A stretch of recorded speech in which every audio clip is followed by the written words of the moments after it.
একটু আগে একজনে কল দিয়ে বলল যে তাইব আক্তারের নাকি একটা পার্সেল আছে। তো শুনে তাইব আক্তার আর আমি হার্টফেল করার অবস্থা যে কে আবার পার্সেল পাঠালো। আমাদের তো কারো পার্সেল পাঠানোর কথা না, আর আবার আমরা নিজেরাও তো কোনো অর্ডার করিনি যে পার্সেল আসবে। তো আমরা তো বুঝতেই পারছিলাম না, আমরা মনে করছি ভুলে মনে হয় আসছে। পরে দেখি নাম ঠিকানাও ঠিকই দেওয়া, একই দেওয়া। পরে আস্তে আস্তে খোলা শুরু করলাম প্যাকেটটা, ভয়ে ভয়ে ভিতরে আবার কিনে কি থাকে। তারপরে আমরা খুলে দেখি এর মধ্যে ডেইরি মিল্কের একটি বাক্স। বুঝতে পারলাম এর মধ্যে ডেলিভারি কি ভরা হবে বোধ হয়।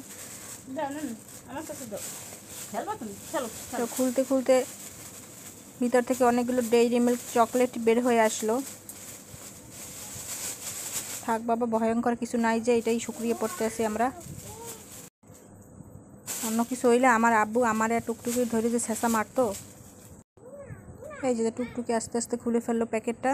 এই যে ভিতরে আবার একটা চিঠিও আছে দেখছি। ও অনেকগুলো চকলেট দেওয়া আছে। এর ভিতরে আবার একটা কিসের বাক্স জানি। এখানেও তাই এবার নাম লেখা, নাম ঠিকানা সব একই লেখা।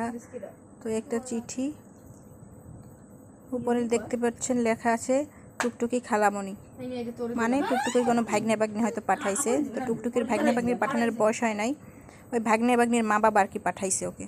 এবার বুঝতে পারছেন কারা পাঠাইছে, মানে আমিও হইতে পারি।